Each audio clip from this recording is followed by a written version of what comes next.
and everybody should get that. So hello, everybody. The Ants NGO on the Euroscope project is welcoming you today. While we're expecting more people to join in now, I would like to thank you for joining today's event. It was meant to be a much bigger, larger event, but due to the political situation with the transportation issues at the border of Ukraine and Poland, we had a very difficult communication with the European Commission and the DJ Move on their participation, even though it was just a welcome word, but they would transfer us to each other and not confirm eventually. Well, the last confirmation they hoped for was last Friday. I wrote this morning again, and there was no feedback so far. So we'll have somebody from Greece and Belgium join in further.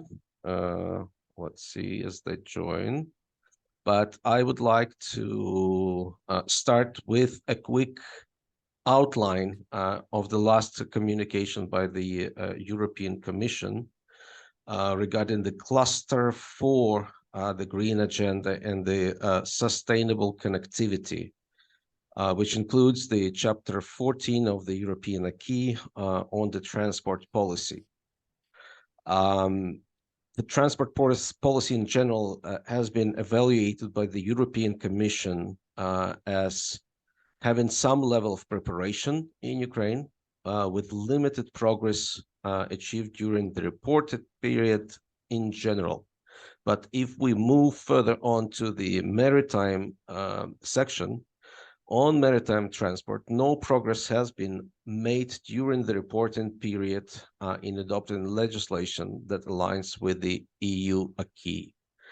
And that is, unfortunately, our current state of the play of events. And maybe not, that was also one of the reasons for the political people not willing to join in, because it's a tough discussion that is based on the reality that is different from the political statements that have been made by the political leadership of both the European Union and Ukraine, that Ukraine is allegedly very, very much close to being prepared for the start of the negotiations with the European Union. And as much as I would love to believe that and go ahead with the continuation of this negotiation, or the start of this negotiation, we should be very objective in our communication today. It will be shared. We communicated that to everybody, and 60 people on the mailing list that we had, that we will share this communication with them. So it's important to make very specific, very practical statements that can be shared with the political and industrial leadership of the maritime transport industry in the European Union and Ukraine. Thank you. And as we looked at the general agenda, Bogdan, I would like probably to start with you with a very actual situation about the transportation of the agricultural products out of Ukraine to the European Union and the world using the maritime transportation network, which should become the transportation network of the European Union when the negotiations started and concluded. Thank you, Bogdan. The floor is yours. Thank you. Transportation to European Union is segmented geographically. As we have reported in a recent roundtable in European Parliament in Brussels, we have admitted that the East EU countries, namely Bulgaria, Slovakia, Romania, Hungary, and Poland, they actually have the surplus of production. And not only we are oversupplying their local market with our shipments, but also Ukrainian origin grain transiting through those countries, mainly those would be Romania and Poland.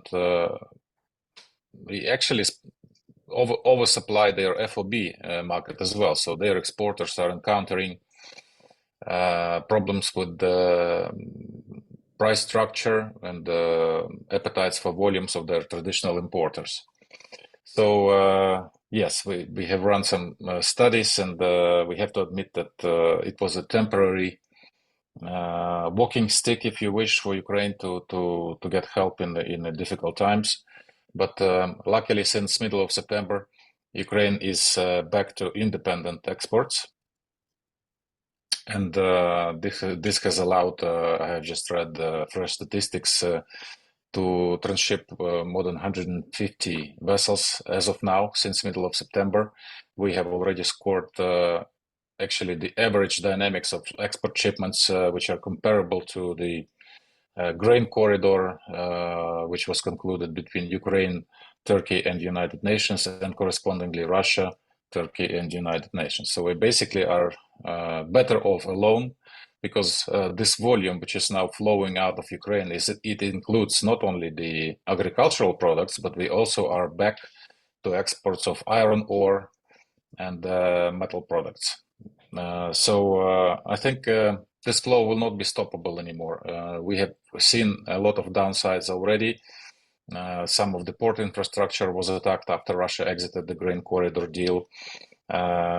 We had 2 weeks ago Russian rocket hitting the captain's bridge of the iron ore vessel.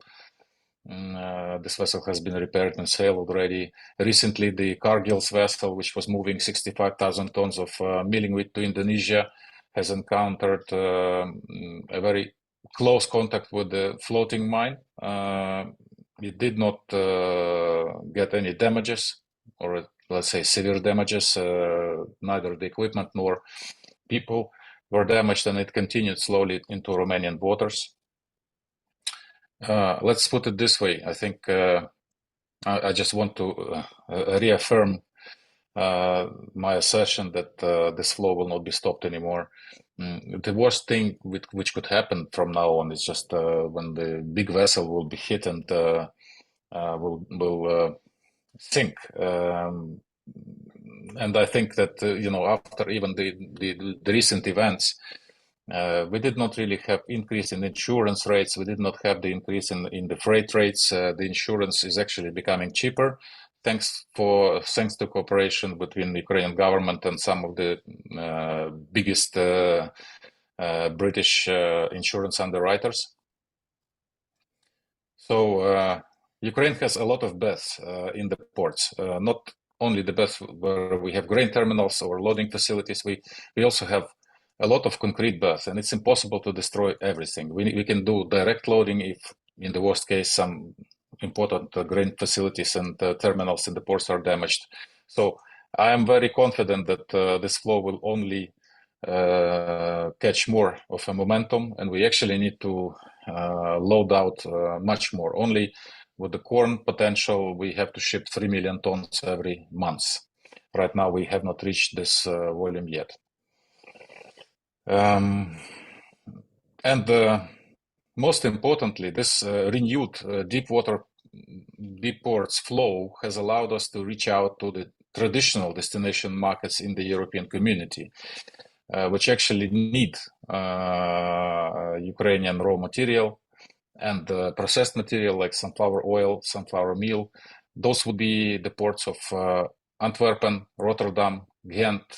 Those ports are reaching out into the Western Europe by the barge communication on the Danube and so on and so forth. So I think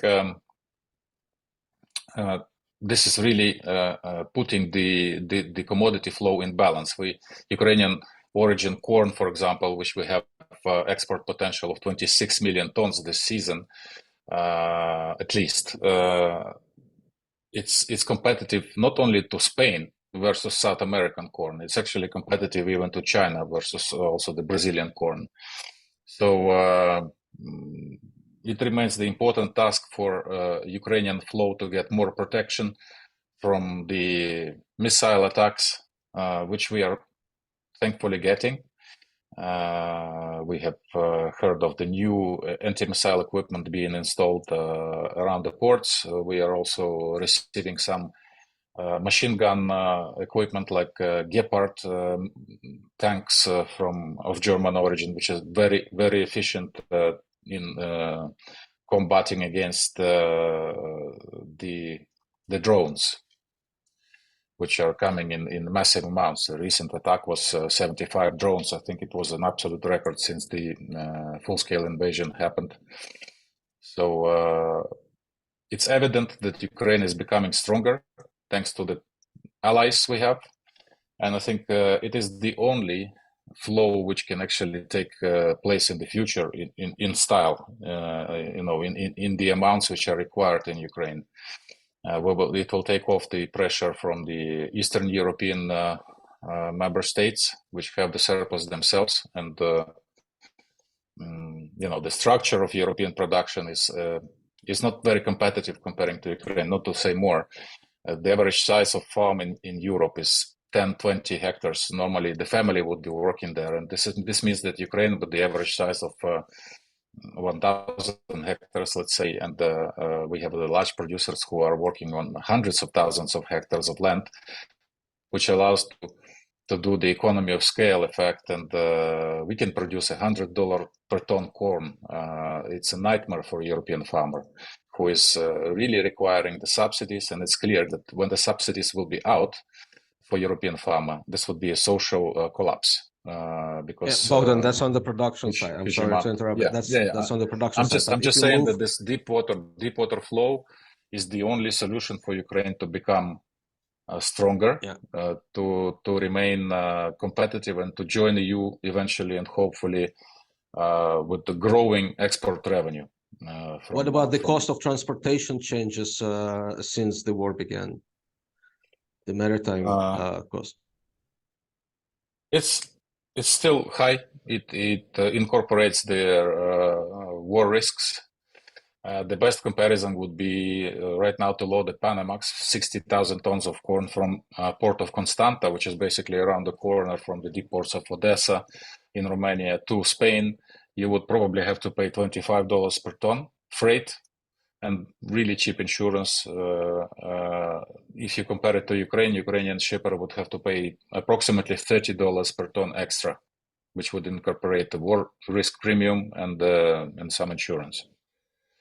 So transportation cost is on the high side.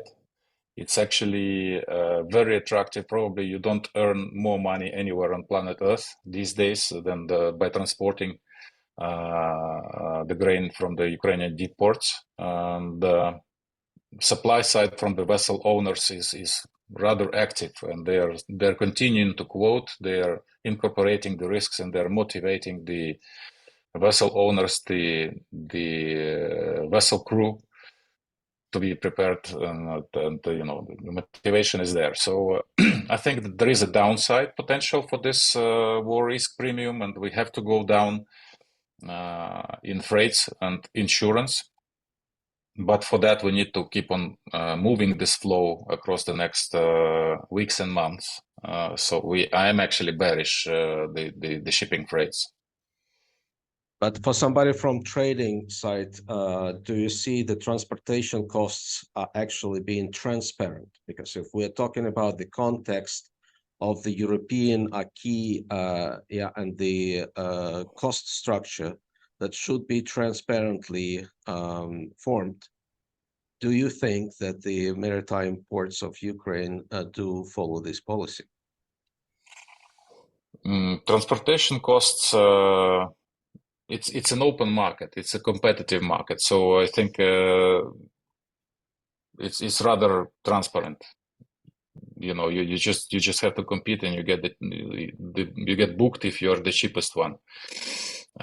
If you talk wider about the supply chain, this would probably involve the transshipment rates in the ports and delivery cost from the inland silos to the ports by rail. Shall we go there as well? You think it's worth talking about it too, or it's about maritime only? Maritime and maybe river transportation, because we're on the 14th chapter, but only limited now to maritime and inland waters. So it's a supply demand story. Easier situation. Yeah.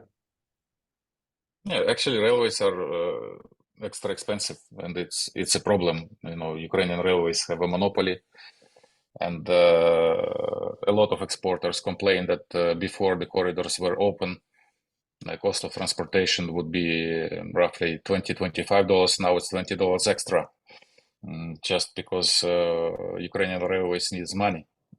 And that's not a healthy situation. Through Ukrainian Grain Association, we are discussing it with the railways permanently, and this needs to be addressed, because at the end of the day, everything is paid by the Ukrainian agrarian producer. Exactly. Well, the farmers basically pass the transportation costs that have increased, from what I understand, more than $40 per ton. Is that Yeah. correct? If we talk about maritime costs of transportation. And that Maritime would, is extra $30, comparing to Constanta to Spain. If you want to compare exactly, the Panamax rate would be $25 versus $55 in case of Constanta, Spain, and Odessa, Spain.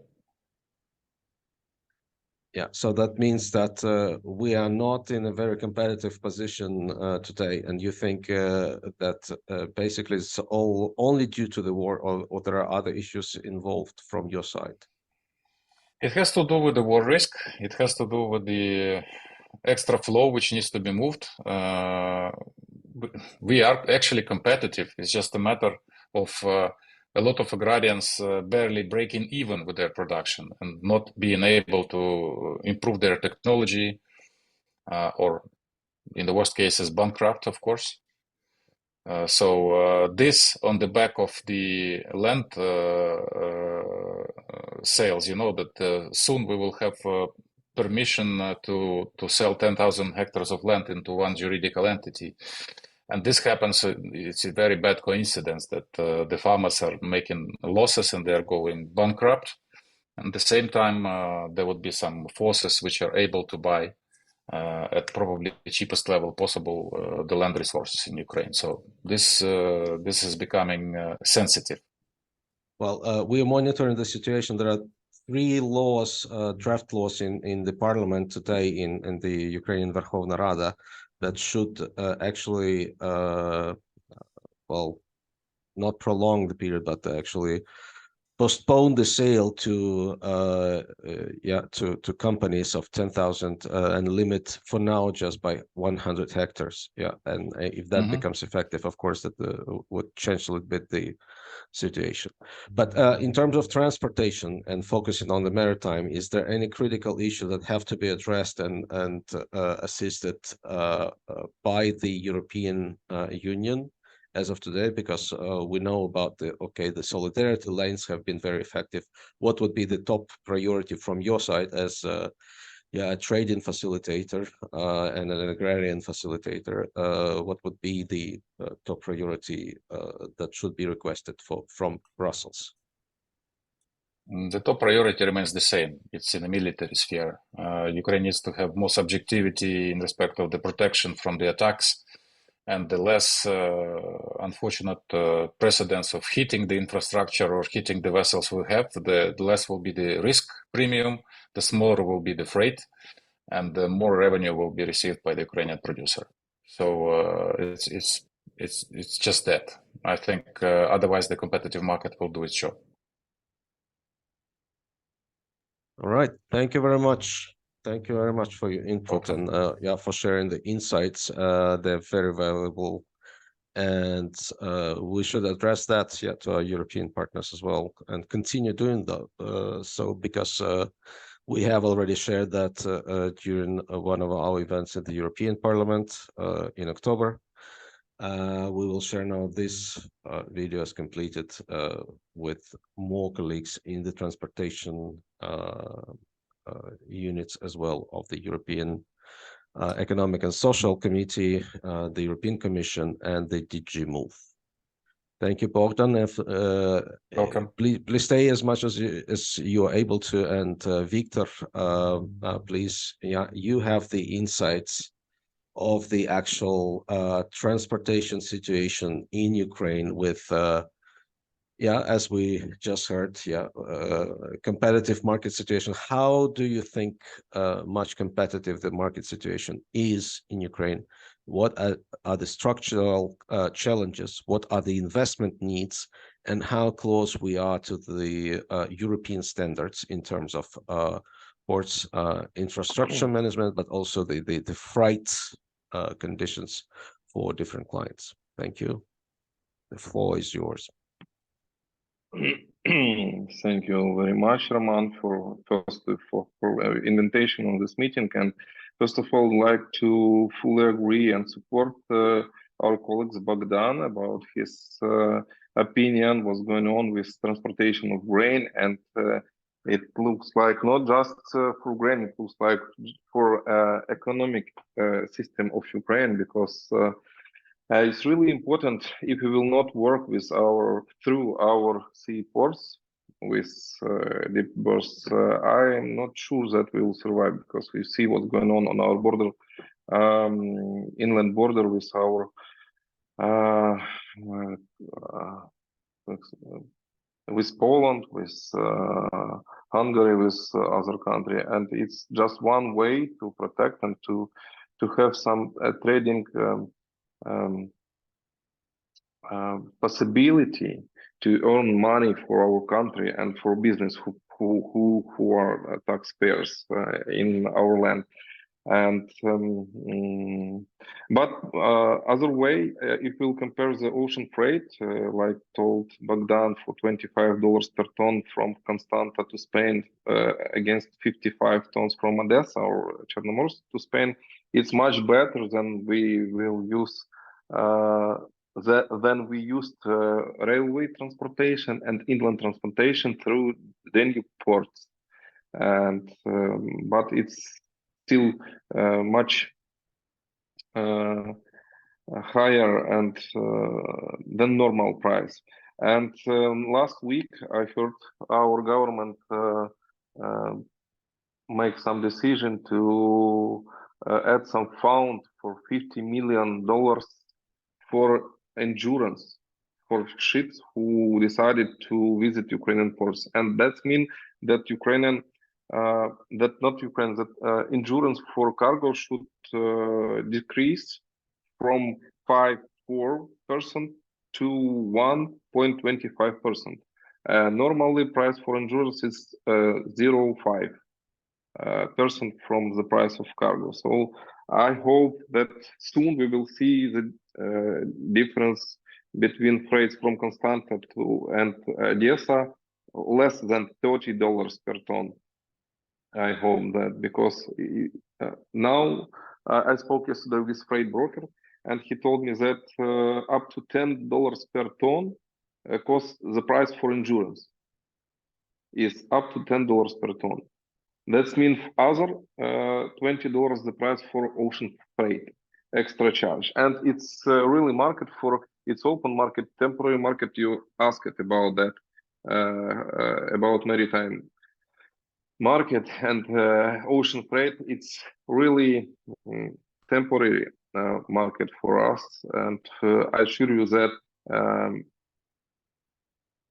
as soon it will be safety for ship owners, the price will decrease as to normal. Maybe it will be, I don't know, from 10 to 20% higher than to other ports like Constanta, but it will be much better than now. This is my opinion about speech of Bogdan. So I made some presentation, but I'm not sure that it's too close to our topic. But let me show you, maybe it will be help for you, because to understand what's going on. Roman, is it possible? Yes, please do. Yeah, please do so. Okay, let me share. Hello. Yeah, give me some option to do that. I will try to make a long story shorter. Co-host. Yes, your co-host now with the option below there of sharing your screen in the bottom there. Yeah, show screen. Yeah.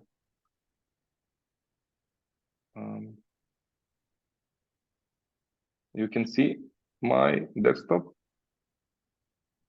I don't know. Yeah. Yes, it's coming up. Now, yeah. Super. Yeah. Let me. Some difficulties. This is the end. Last one. Yeah, you can see. Sorry. Yeah. So it was our topic when we met first time, significance of Ukrainian seaports and inland waterways for the European Union. Yeah, and I'm trying to make some my opinion in this presentation for 12, I don't know, 14 slides. And a few words about me. I'm a president of Association of International Freight Forwarders of Ukraine. We coined more than close to 160 freight forwarders, and we are the member of FIAT, the Federation of International Freight Forwarders Association, that located in Geneva, Switzerland, and FIAT is a member of World Trade Organization and World Customs Organization. We unite more than 50% of imports and export goods and 70% of transit goods before the war. According to Bogdan's opinion about that, we have to work through the Ukrainian ports. You see, we have a capacity of Ukrainian ports more than 240 million. This is capacity. I'm sure that didn't include the new project that was started to build at 2021. And if we'll coin whole capacity of Ukrainian infrastructure, port infrastructure, I think it will be too close to 300 million tons for export. And the new project would be what? Where the new project? This whole new project contained for grain cargo. For grain cargo, but it was occupied ports like Mariupol. It was still didn't work in port in Kherson and Nikolaev, and this project is in Odessa harbor port, like Tis, Yuzhny, Odessa, and Chernomorsk. And closely, even just one seaport like Tis has infrastructure that was through which we can export and import more than 100 million tons per year. You see, and we had just 133 million tons workload of Ukrainian seaports before. How is it comparative to other European countries? For example, Rotterdam, yeah, where we have the offline presentation today. You see, when we started to change to build new supply chain for Ukrainian export and import through the European ports, we found that no one of European country has no possibility to work with Ukrainians export and imports volumes of cargo, because we have some bottleneck like inland highway, like border control system, like railway possibility, and even railway station and other points like point of supply chain. And that's why. So there are bottlenecks. Yeah. Bottlenecks. Okay. Bottlenecks. Yeah. And if we will make decision to solve these bottlenecks, it will cost much higher than we will use Ukrainian infrastructure. You see, and I just want to show to you and to your colleagues that we have more than 50% of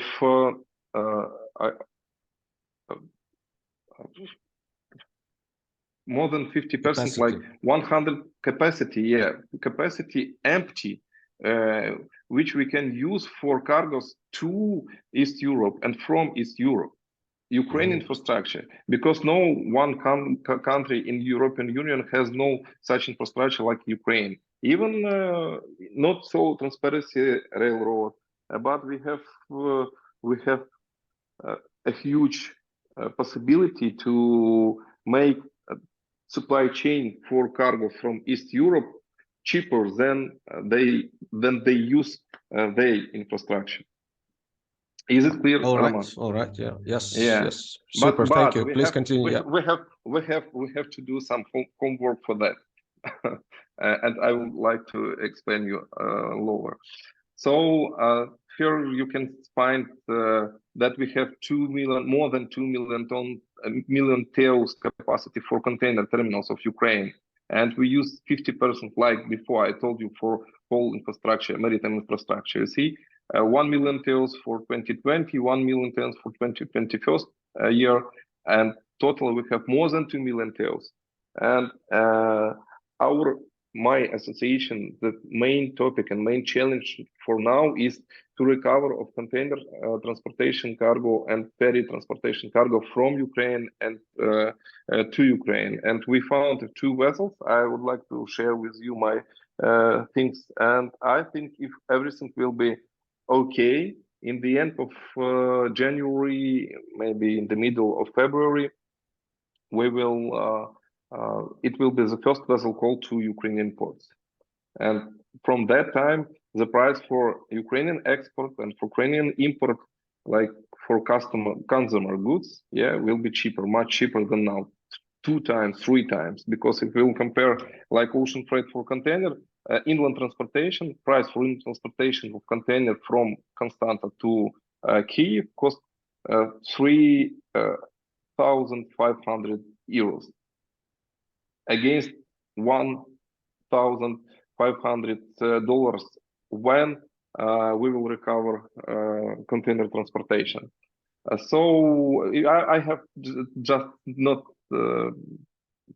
small statistic about Danube River Port export import with cargo. I think you have this information. And on my opinion, all investment project to Danube River Port will be closed after as Odessa Harbor Port started to work.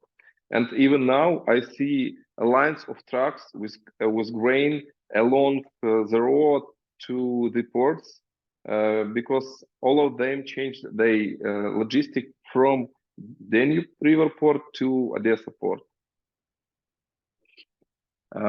We'll see on the next week, according to the report from administration of Seaports, the volume of Danube Port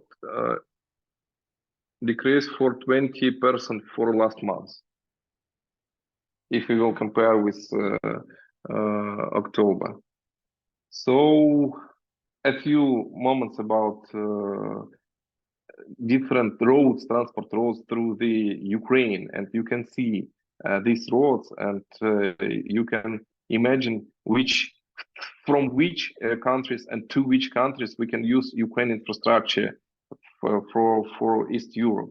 Even it will be interesting when we will solve problem with, will become a member of European Union. We will solve problem with our authorities, phytosanitary authorities, customs authorities, border authorities, and it's really important for all of us to understand that European Union do not need invest a huge part of budget of EU for infrastructure, because we has already built it, this infrastructure.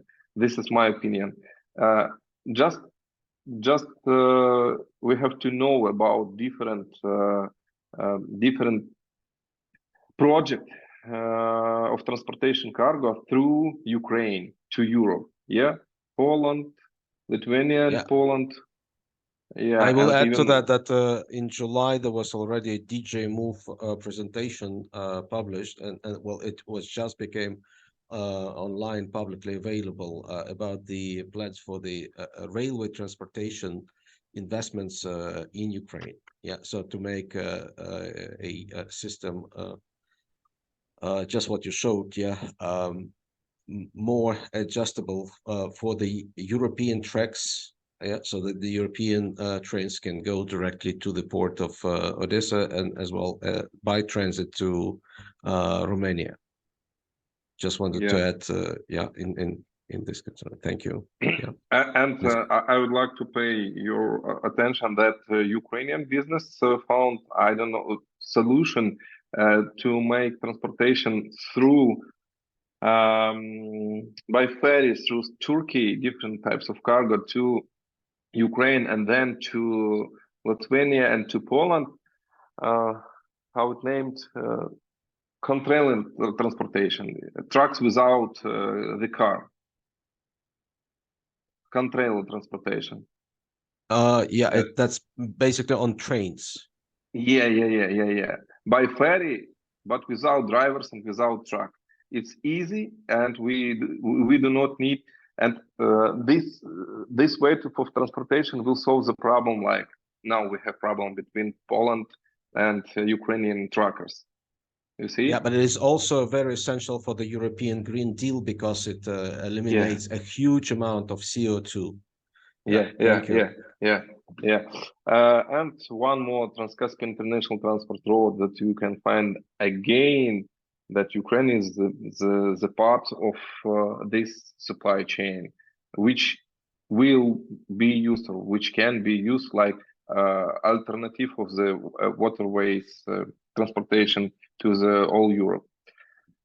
One more project, I don't know what this project go how way, and you know, Roman and me, I know, and all people who live in Ukraine knows that we have a nice road that was rebuilt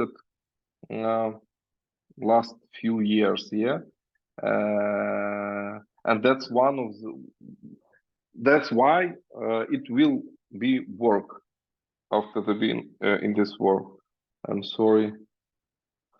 And it's really important for all of us that the World Bank has made some investigation, research about index of logistics.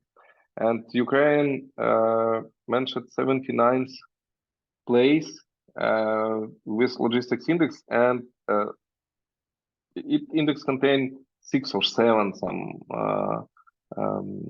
some topics like customs, infrastructure, international shipments, logistics, competence, and quality. I would like to pay attention for customs. What do we need? Yeah, we need to facilitate some procedures on the border because all companies who make export of grain or who make export and import knows that they can meet with problem on the border. This problem is custom formalities, but not just due to the custom problem. We have a lot of problem from our security service of Ukraine, different types of security service, because even officer of national police can send, not claim, can send mail to the customs, do not make custom formalities for cargo from Roman Makuhin to Spain or cargo from Bogdan to different countries, and it will be really huge problem for all of us, and we have to work with this index and to make it better. You can see on this slide that Singapore is the first country, Finland second, Poland mentioned 22nd place, and Ukraine is 79, and we have to work with these things, with customs infrastructure, and this is our challenge, I think. About what does Ukraine need for productive work with EU logistics? This is for my opinion and opinion of our board of our association that includes 12 people, for owners of logistic companies. This is I understand that it looks like some useful words, but the digitalization of customs regulation, and you know that from 7 of November, all truckers in Ukraine have to visit customs zone to make some stamps on the document. I don't know. Do you know or do you don't know? And it's additional price for transportation. Then that's mean implementation of anti-corruption instruments because we have so high a level of corruption in government regulation, like I don't know. Victor, Like we are not government discussing courts. anti-corruption today, but Yeah, thank you, yeah. for that Okay, info. yeah. Just if we can go I'm quickly sorry. through Yeah, the, yeah. thank you. I think you can find all of this, but really it's important, and I would like to ask you to pay attention of our colleagues about selecting of managements in our security services. This mean Bureau of Economic Investigation. This is security service of Ukraine because we can build a huge infrastructure. We can make a low price for ocean freight. We can make a low price for insurance. But when your cargo or cargo of any other owners will go through the board and will stop it by I don't know anyone, it will be disaster for all of us. So I think that's all. Yeah. That I want to tell you. Thank you so much. I'm sorry if my presentation is not so close for our topic, but I just it was perfect. It was just perfect. Just to mention that the law enforcement reform has been requested by the European Union. Yeah, it's very high on priority list. Yeah. So what you mentioned is very much in line with the expectations and with the demands of the European Union to Ukraine. And there was already a plan signed on the 11th of June on this reform, a very big structural reform of the law enforcement agencies, signed by the president, but criticized by the civil society members that it was not very practical, not very detailed. But we will further discuss as well on our project events of Euroscope and ENTS about this situation and the need to really focus on the law enforcement reform with more precision, yeah, and with more practical support from the European colleagues. Thank you very much, Victor. That was a very insightful, yeah, and very practical information. Thank you.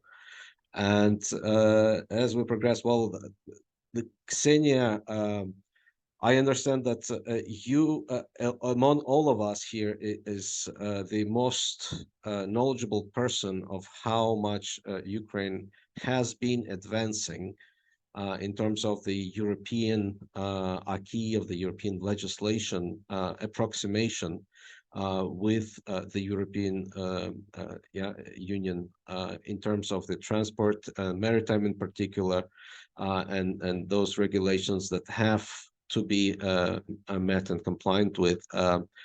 From the European Commission point of view, as we've seen already in their assessments, the progress has not been so active, not so advanced. But if you were to estimate, in general terms, just before your presentation, just a quick word, how far are we really, and what do you think in terms of time expectations? Yeah, would that be 1 year, 5 years, 10 years to actually adapt to the European regulations and directives in the transportation and maritime in particular?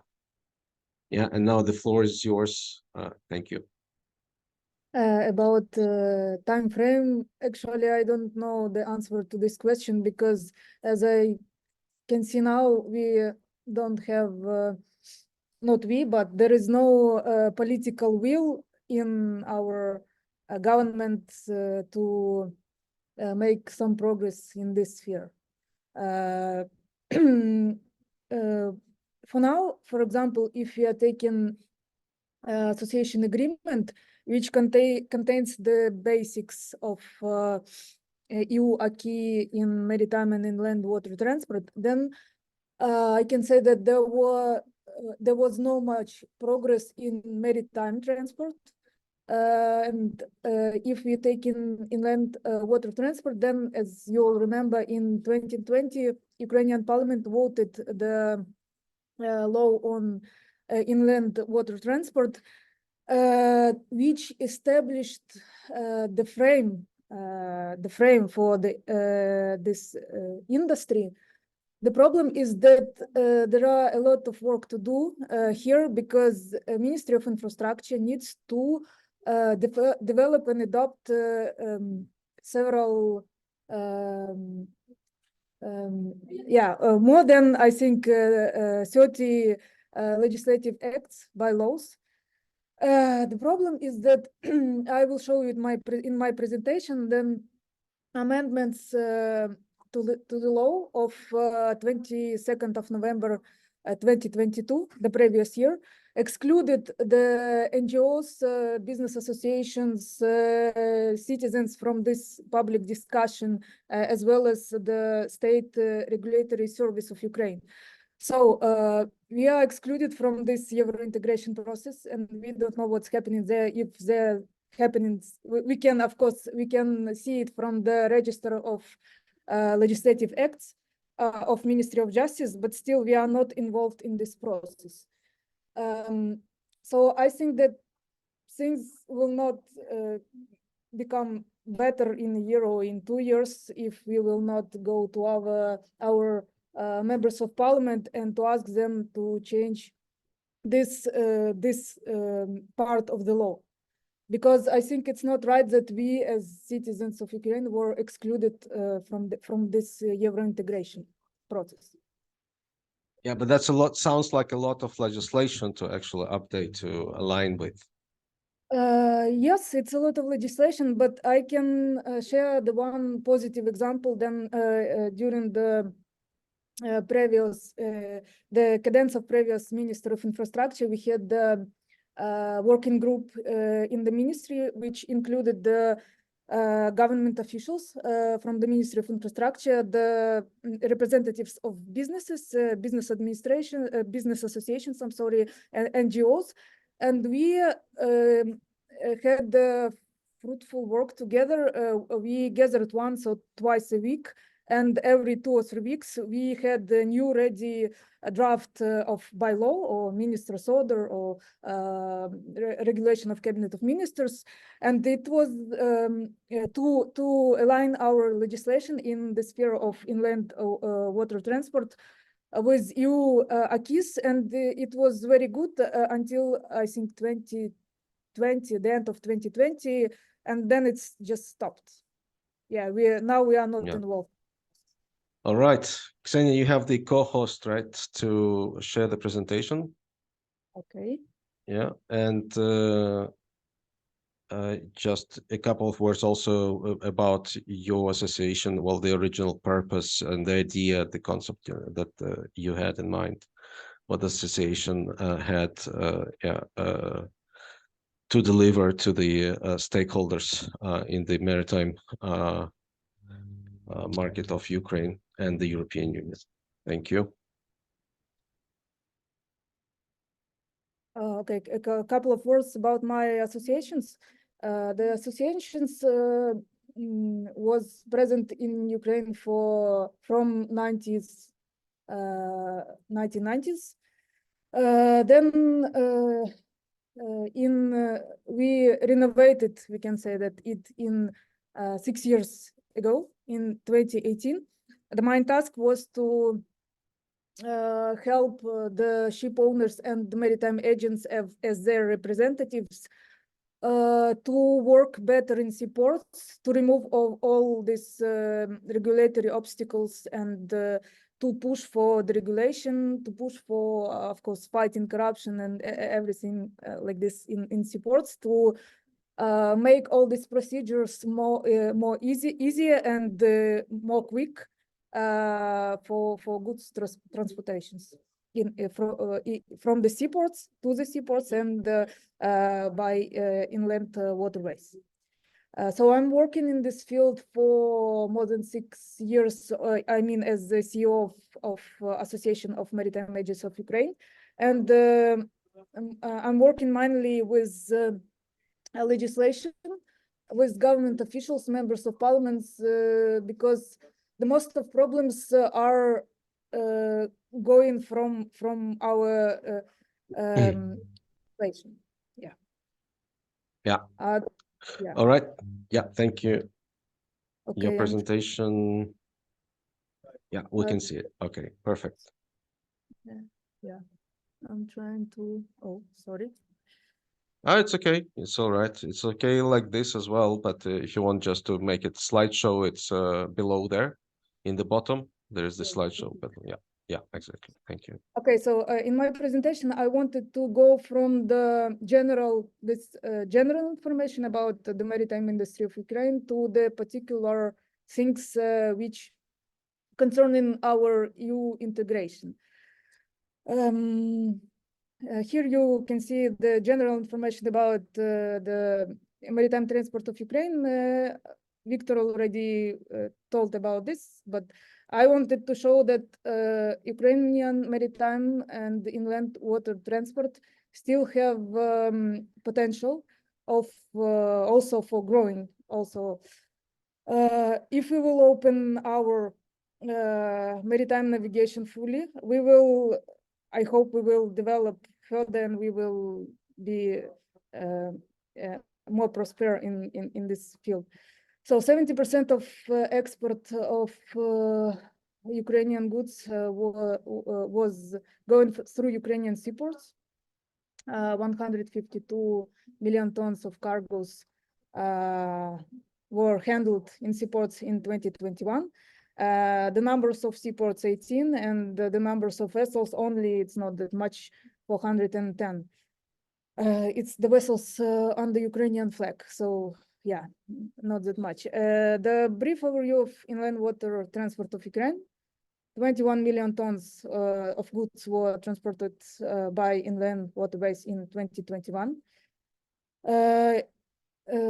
6,000 kilometers potential navigable waterways. Dnipro, Desna, Pripyat, Danube, Southern Bug. Also, Danube ports now considered maritime seaports. So Danube is more maritime, but still. Over 20 river ports and terminals we had before the 2022, before the Great War. And the number of inland vessels under Ukrainian flag was 1,358.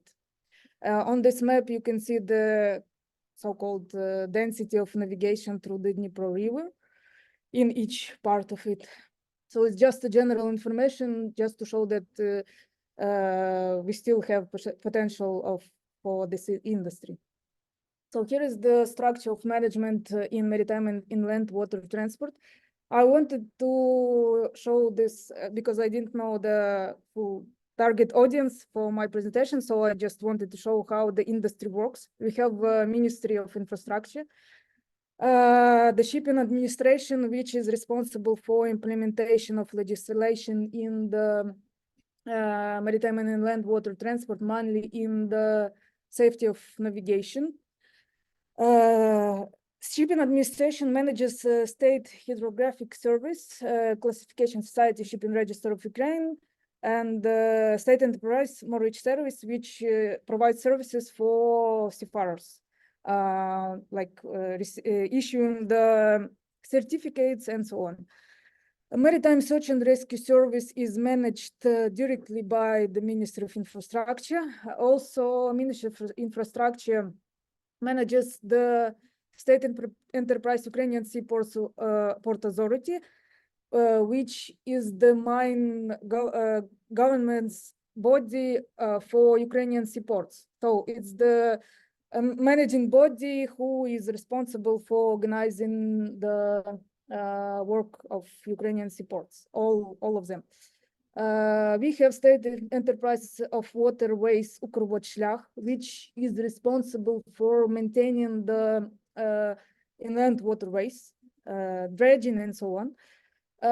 And the Ministry of Infrastructure also directly manages the state-owned stevedores.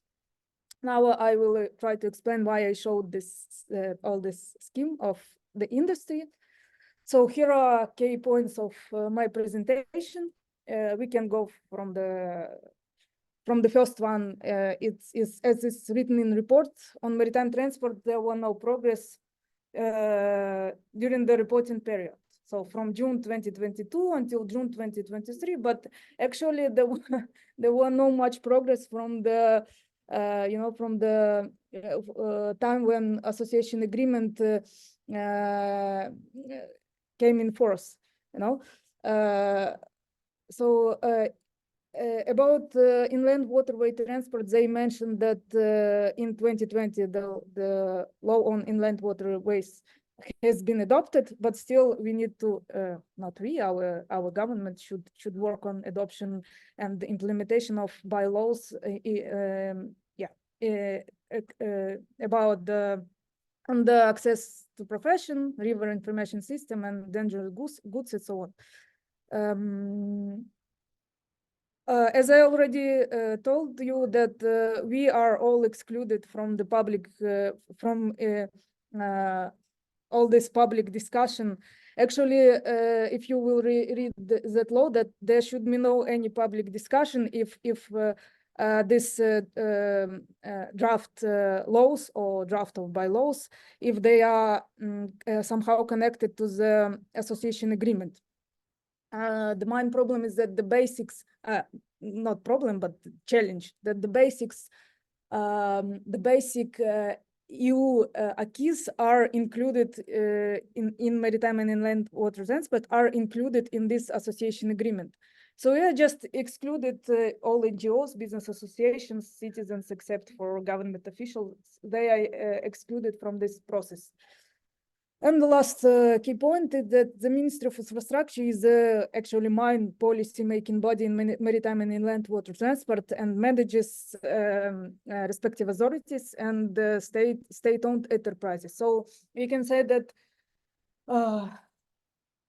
if there is no progress, then we should go to the Ministry of Infrastructure and push them. Yeah. So that's the main idea, or to the President's office, as we all know. These are some just examples, basics of this EU acquis for maritime transport. I want to show this slide just to make you understand what's the main issues in this. Why ministry doesn't want to do that, to implement, to harmonize the legislation. So if you are taking this regulation on port services, the first one. We have in the Ministry of Infrastructure doesn't want to harmonize the legislation with this regulation because the problems with because of the problems with the pricing. When I'm saying pricing, I mean the port dues. They are the port rates. They set in non-transparent way. So we don't know the structure of port dues. We don't know the base of it. Then inappropriate use, inappropriate use of port dues. Yeah, so our ministry thinks that it's kind of taxes, and they can use the port dues on anything they want, anything they need, like search and rescue service or other organizations they need to finance.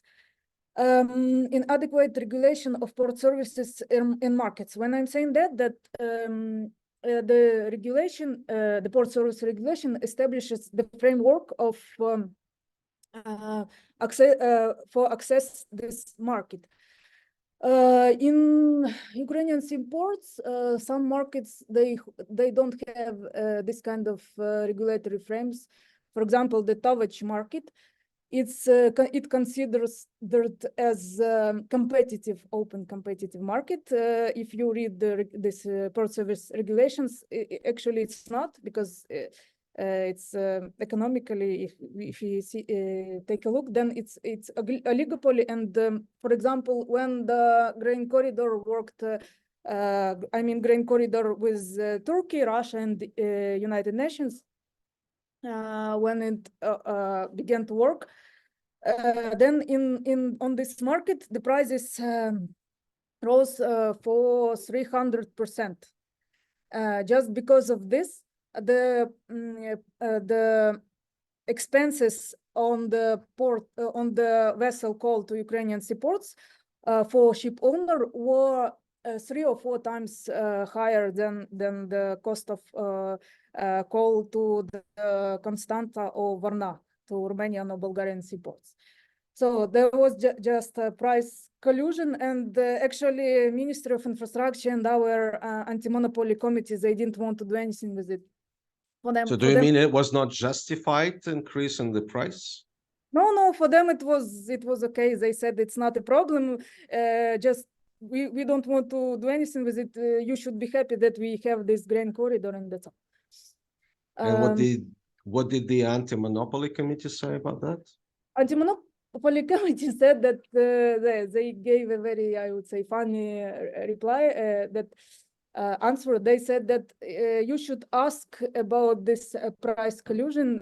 You should ask the Valery Zaluzhny and our Ukrainian armed forces, our navy, our army, you know. So yeah, they answered that it was the idea of Ukrainian army.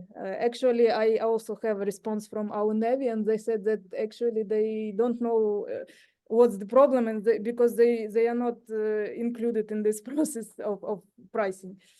Yeah, well, Exactly. Okay. it Yeah, is thank you. Yeah, if you will, another example is the Directive 2009 15 and Regulation 391 2009 about the recognition of classification societies. There were 3 or 4 attempts of Ministry of Infrastructure to adopt this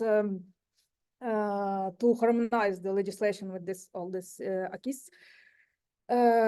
The problem was that the inadequate policy design, as we say, poor policy making or poor understanding of what they are doing. That's why the state regulatory service, they refused to sign this legislative act to give a positive decision on it. So it's still not harmonized, this procedure. Next one, the flag state responsibilities for compliance with the MLC convention, Maritime Labor Convention. The problem is that Ukraine has not yet ratified MLC convention, and yeah, there were 1 or 2 attempts, and yeah, still the same problem, that the lack of understanding of all these requirements and all these standards which provides this convention. The Directive 2009-16 on port state control, the same problem. Inadequate legislation for vessel inspections. We don't have a risk matrix approach. The now port state control inspectors, they just used so-called reasons for more detailed inspections. The next one, the technical requirement for inland waterway, they still should be approved, adopted by Ministry of Infrastructure, because the law on inland water transport established the framework, and the ministry still should work on bylaws. The implementation of it, yeah. That's a general problem that we have, yeah, with the implementation. That's wait a minute. Yeah. Another 2 examples. Port reception facilities. There are any moves in this area. The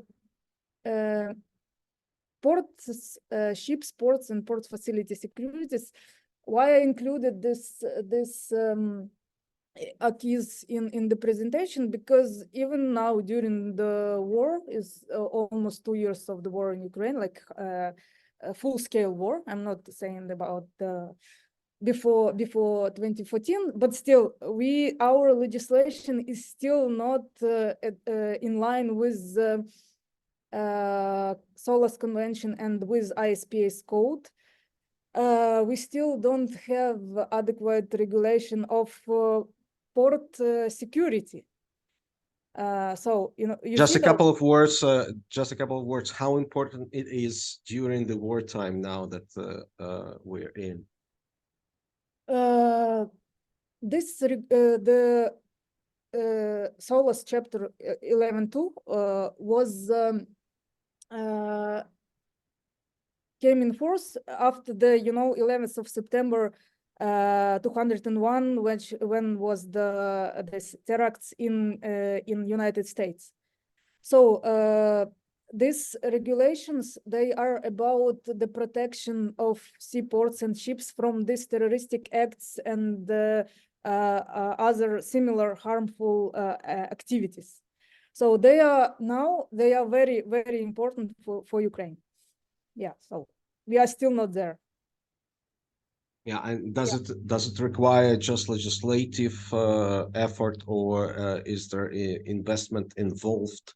Why do you think it is still not being taken care of? There should be investments from the sides of ship owners, from the side of port terminals, port administrations, because there should be taken some measures to implement these regulations, because there should be security plans and so on and so on. So yeah, but it's very important for now today. Well, thank you, Ksenia. I think, yeah, this is very disturbing, of course, that none of the acquis of the EU acquis has been synchronized, harmonized by the Ukrainian parliament and duly implemented by the Ukrainian respective ministries or agencies involved. And if we can just very quickly now go to the discussion, because very few of us here involved, because based on this presentation of yours, I can see in the previous discussions, the previous presentations, I can state that with the huge potential that the Ukrainian maritime transportation has in place, with all the infrastructure in place, the legislative, the policy making part of work has been not adequate to the volume, to the scope, and to the potential that we have. Would that be a conclusion for your sake? Yeah. Yes, we need to. Yeah, we need to push somehow on for this process to continue. I mean, Euro integration and harmonization of our legislation with EU acquis. The problem is there are some legislative obstacles and so on. So, but yeah, we need to push harder. Yeah, Victor, what is your idea about what you've just seen, that none of the European legislative acts has been synchronized, aligned with by the Ukrainian parliament or the ministry? I fully agree with Ksenia, and first of all, I would like to support her opinion about anti-monopoly system of Ukraine. It doesn't work now, unfortunately. And we have to push together for our government and for our state to make it, I don't know, more faster. But I don't know, was it fast or no? But to make something, to make something change, because they pay their attention to how to work with Poland trackers, how to work with other situation. You know, they every ministry in Ukraine trying to work with fire, not to according to the plan, like legislation with European Union. But it's really important for us, and I showed you on my presentation how Ukrainian infrastructure important for European Union, and we has this infrastructure. And I think meeting on high level with Ukrainian government, like just according to my opinion, it should be just office of president or our president or even no any minister, because you see our political system doesn't work now as it should work. But I don't know how in English, дорогу осилит идущий. We have to work harder. That's all. We do not have any other way just to win and just to push them together and to solve all this problem. But from all the listed unrealized acquis, what is your perception, your view? What would be the top priority? Because well, the last was the security, but definitely it's not the least. Yeah, and it's a priority from my personal understanding. But what of the legislation that has to be taken most urgent attention by the Ukrainian government and the parliament? I'm not sure that I have easy answer. Easy answer on this question. I don't have, like, we have to adopt this law, and this law. We have roadmap with list of laws that we have to adopt in Ukrainian government. Excellent. It depends on how do they vote for that. Because you see, we have to understand what's Ukraine parliament is now, and who decided which legislation will adopt by this parliament. And just I know that we adopt some legislation when we need money and against money. We will adopt some legislation against money for us. That's all. Bogdan, if you are still with us, what's your idea? We have the port administration, which is a scandalous entity subordinated to infrastructure ministry.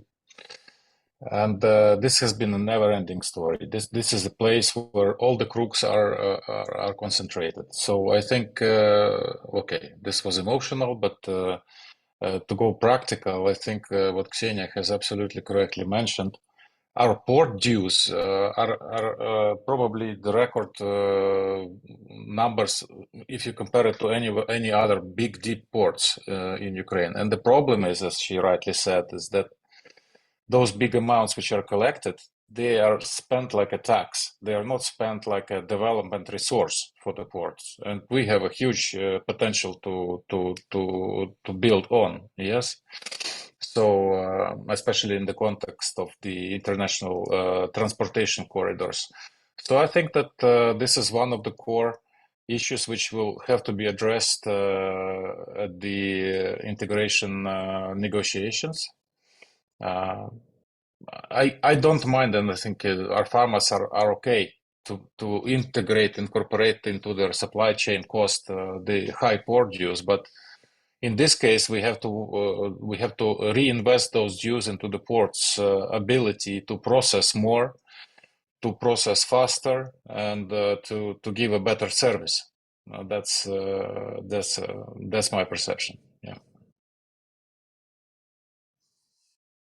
All right, thank you. Yeah, and Vivek, just a couple of words, your experience in the maritime and all this discussion you've been just listening to, what would be your feedback?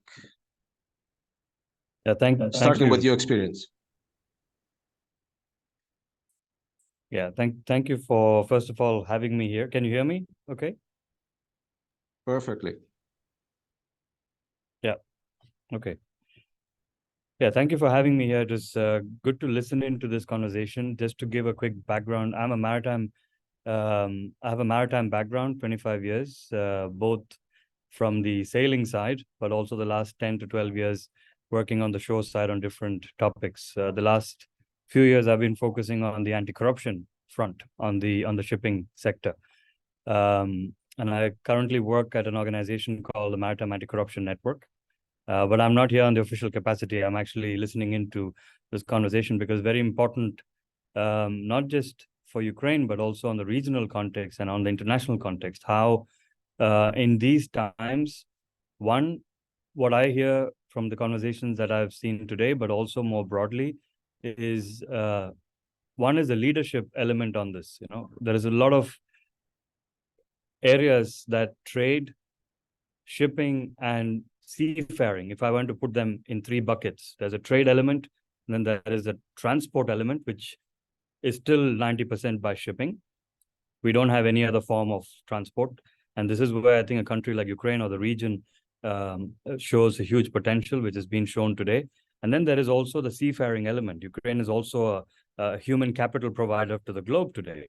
So if you look at all three in tandem, what I feel I'm missing is that leadership drive in actually walking the talk. I mean, so a lot of discussions are happening, a lot of resources are spent on discussions, but personally, I think we still need to see some more concrete actions. That's number one.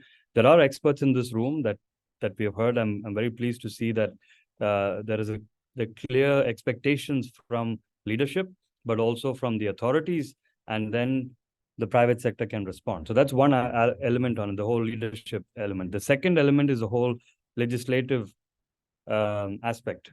Reform. I've been hearing the word reform for many years, to be very candid in this conversation.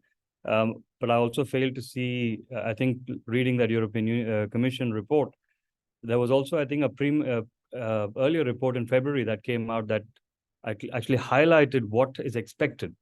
And then now we are in November, which kind of gives a conclusion to what started off in February, maybe even last year.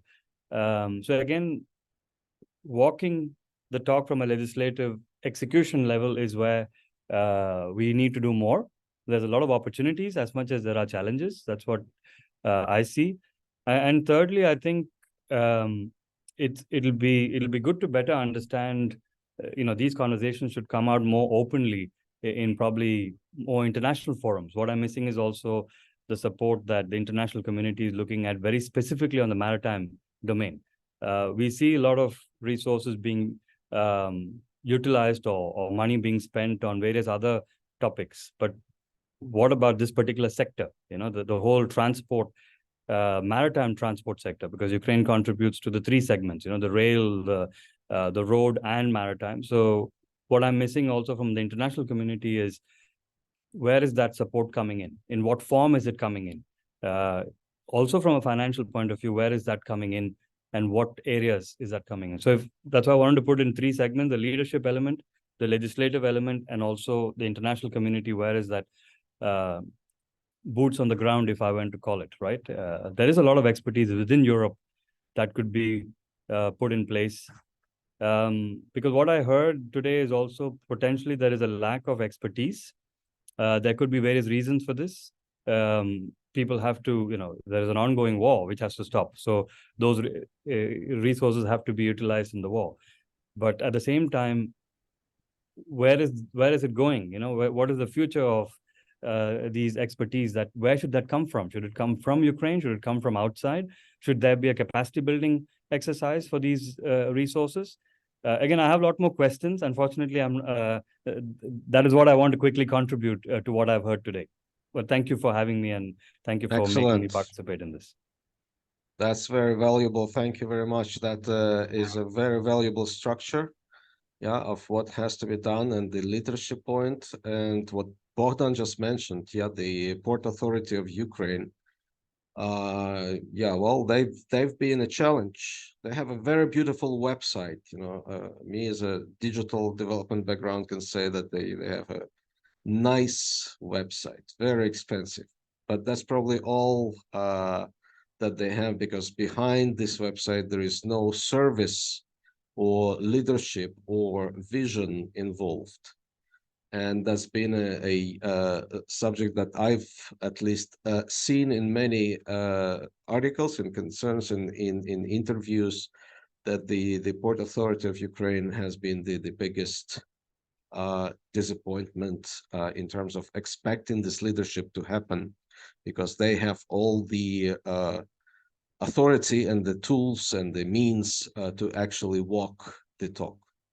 Is that correct, Ksenia? Would that be the proper understanding of the situation? I think Victor can tell more about it, but yes, yes. The Ukrainian Port Authority is, if you are talking about like USPA, they consider themselves as the regulatory body. Actually, they are just a state commercial enterprise, which should also provide services and should maintain and develop port infrastructure. But they consider themselves a regulatory body, and they are trying to make the life of port businesses and shipping companies as hard as it can be. Yeah, we actually, our associations were fighting with their decisions, different kind of decisions on pricing or other issues. And yeah, it's never ending story, actually. I think Victor can add something particular. Yes, please, Victor. Yeah, do you hear me? You see, if we'll,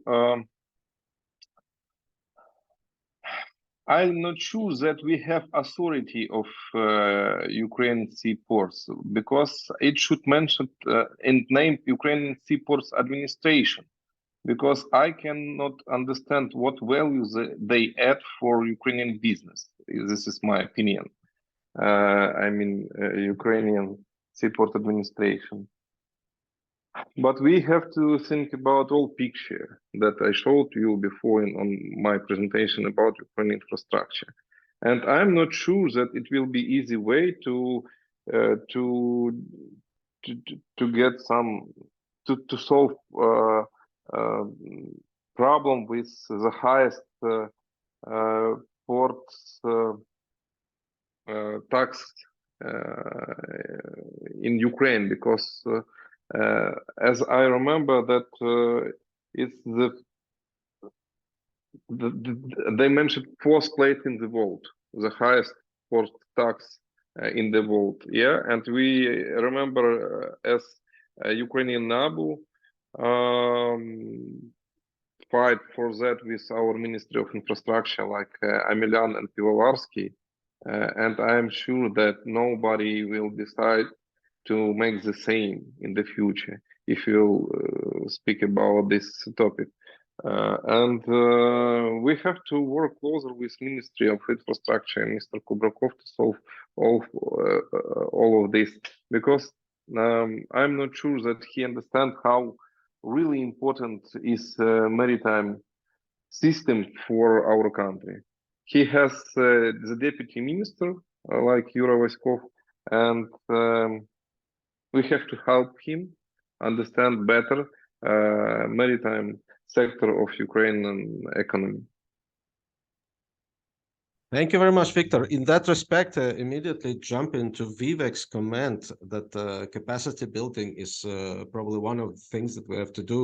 Do you see, Vivek, anybody at the level of the minister who could be a good capacity training provider for our top leadership, yeah, to improve the expertise in maritime sector in particular? Would you recommend anybody?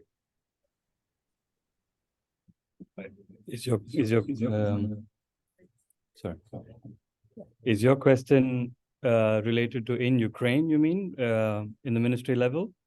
Or is it? Yes, if we had to actually advocate, yeah, the better use of infrastructure resources of maritime in particular, who would you suggest from the European Union that could be the proper facilitator, yeah, to our minister, vice ministers, yeah, and yeah, in very practical terms.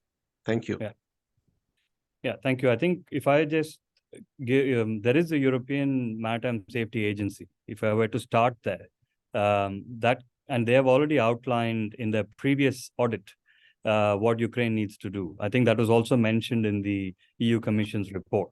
So I'm again going back to the whole three buckets, so starting with the whole seafaring and maritime 2 buckets, you have EMSA already, and there is already a joint program, if I understand, the Black Sea, Caspian Sea program, which I think needs to not just continue, but I think it has to become more tangible, which means that they can not only become a capacity building arm, they can also do a monitoring and evaluation arm to kind of, bring in the work that Ukraine has already done into the portfolio of what needs to be done going forward. So I think we need to look at it from that point of view, because there you will also get the capacity building resources that the Ministry of Infrastructure, I know it's not Ministry of Infrastructure as it's now, is much more broader name now, but let's call it Ministry of Infrastructure, so they can get the capacity building resources that they need.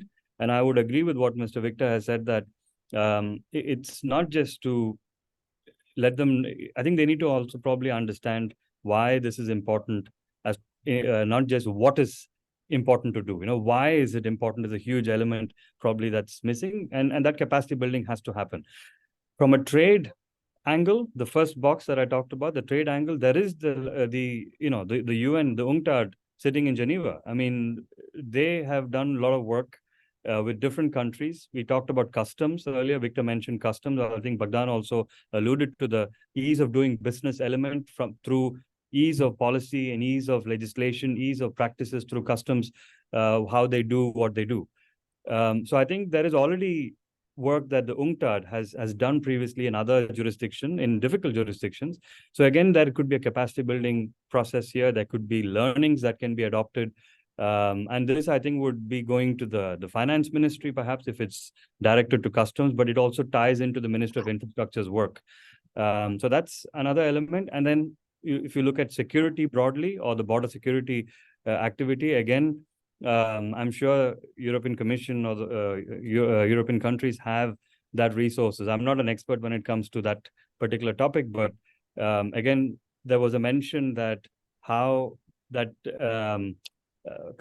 what customs does and what border security does, what influence they have across each other, that could also hinder trade to a certain degree. It can be an obstacle, or it should not become an obstacle. It should actually facilitate trade. So if we all align ourselves to trade facilitation and ease of doing business, that means the cost of doing business has to be addressed in trade facilitation. There is already expertise available in European Commission, in Geneva, which is the UNCTAD, but also the European Maritime Safety Agency. I would start there because these are institutions that have been present for many, many years. We don't have to reinvent any of the wheels, because that's also going to cost something. If we want to reinvent something, we can use existing systems and institutions in place. That's a very valuable stakeholder mapping. Thank you very much, Vivek.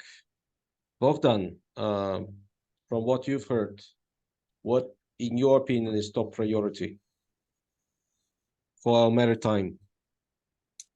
I think Ukraine has proven already many times that we are able to reform, unfortunately, only under the stimuli of the outside factors and motivators. And probably now is the time. It's not, as Vivek said, the war has to stop.